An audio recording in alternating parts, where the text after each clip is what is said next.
पड़ोस में एक बात होती है महाराज, आपके पड़ोसी के पास निमंत्रण आया हो और आपके पास नहीं आया हो, जबकि पड़ोसी को पता है आपके यहाँ निमंत्रण नहीं आया, फिर भी वो जानबूझ के आपके घर पर आएगा। अरे आपके पास निमंत्रण नहीं आया, वो तो इतने खास थे आनंद लेने के लिए। तो ऐसे ही देवता कैलाश पर्वत से होके जा रहे हैं। मैया ने जैसे ही रथ को देखा, विमानों को देखा, तो मैया ने पूछा नारद जी से क्या हो रहा है। तो नारद जी ने बताया कि आपके पिताजी यज्ञ का आयोजन कर रहे हैं। मैया तुरंत बाबा के पास पहुंची। मैया ने कहा, हे प्रभु, वैसे भी आपने मेरा त्याग कर दिया है और मेरा यहाँ मन नहीं लग रहा है। मैं काफी समय से मैं पिता के घर नहीं गई हूँ, पिताजी के घर जाना चाहती हूँ, मुझे वहाँ पर भेज दीजिए। बाबा ने कहा, सती, वहाँ जाने में हमारी भलाई नहीं है, क्योंकि तुम्हारे पिता ने मेरा अपमान करने के लिए यज्ञ का आयोजन किया है। सती मैया नहीं मानी तो महाराज क्या होता है, जो भगवान ने लिख दिया वही तो होगा। होकर तर्क बढ़ावे शाखा, होगी वही जो राम रचे राखा। ठाकुर जी ने जैसा महाराज विधान बना दिया, समय बना दिया, वही होके रहता है। बाबा ने फिर भी 2 गढ़ साथ कर दिए।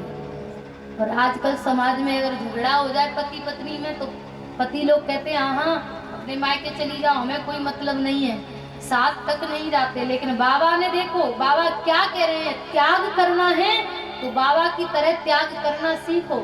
हृदय से त्याग किया था, शरीर से त्याग नहीं किया था। कुछ लोग तो जनाते हैं समाज में, त्याग हृदय से करना सीखो। बाबा ने फिर भी पति का फर्ज निभाया, 2 गढ़ साथ कर दिए। जैसे ही महाराज दक्ष के पास पहुंची मैया, तो क्या हुआ, सागर भले मिली कमाता, भगनी मिली बहुत मुस्काता। केवल महाराज कुशल 6 मैया ने पूछे, प्रसूति मैया ने पूछे, भगनी मिली बहुत मुस्काता। बहनें कहने लगी, आ गई बिना निमंत्रण के, अरे तुम्हें तो निमंत्रण भी नहीं दिया फिर भी आ गई, अपमान करने लगी।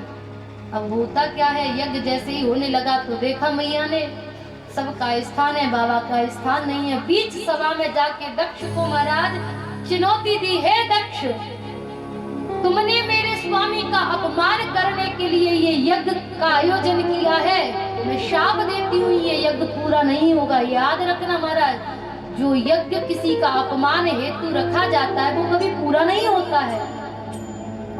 मैया ने योग अग्नि द्वारा अपना शरीर जला दिया।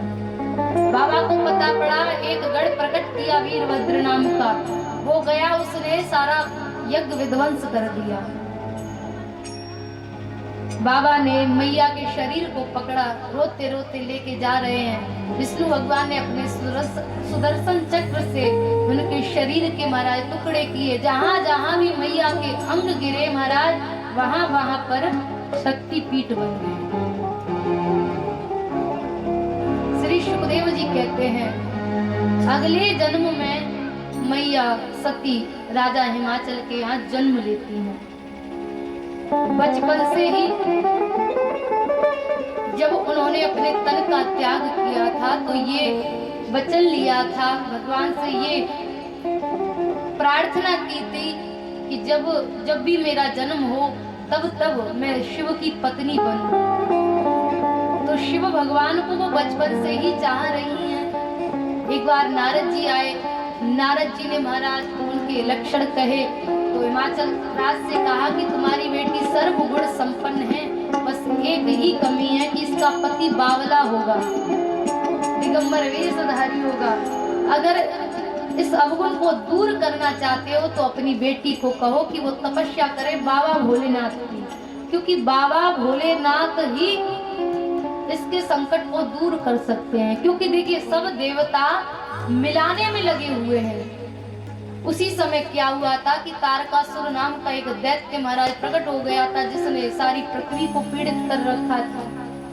देवता भगवान की शरण में पहुंचे। भगवान ने कहा कि बाबा जब विवाह करेंगे, उनके तेज से जो पुत्र प्रकट होगा वही इसका विनाश करेगा। अब हो क्या, बाबा भोलेनाथ का तो विवाह ही नहीं हुआ है। बाबा भोलेनाथ की शरण में पहुंचे सब देवता महाराज, मना रहे हैं बाबा भोलेनाथ को, और क्या कह रहे हैं, तेरे डमरू की धुन सुन के तेरे दरबार आए हैं। गाइए भैया, तेरे डमरू की, जोर से बोलो।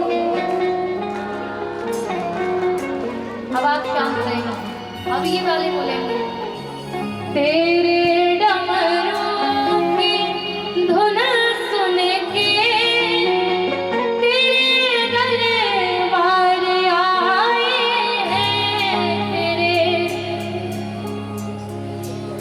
बोलो।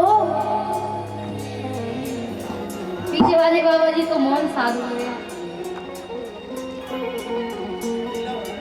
वैसे मैया मौन व्रत तो हम रहते हैं भागवत जी में। जब हमारी भागवत होती है 7 दिन की, तो 7 दिन का मौन व्रत रहता है। अब यहाँ मौन व्रत क्यों नहीं लिया? क्योंकि हम जहाँ रुके हुए वहाँ हमारी मैया अकेली है, उनसे फिर कौन बोलेगा, कौन बतलाएगा, उनको फिर पीड़ा होगी। हमारे बुद्ध पुरुष ये कहते हैं कि मौन ऐसा नहीं होना चाहिए कि सामने वाले को पीड़ा हो।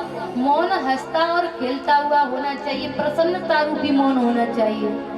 या वजह से या कथा में हमने मौन व्रत ना लियो, केवल कथा में बोलते हैं 4 घंटे, उसके बाद नहीं बोलते। तो हमारी जगह पे तो आप लोगों ने मौन व्रत ले लिया है। हाथ उठाइए पूरे पूरे, सभी हाथ उठाए पीछे।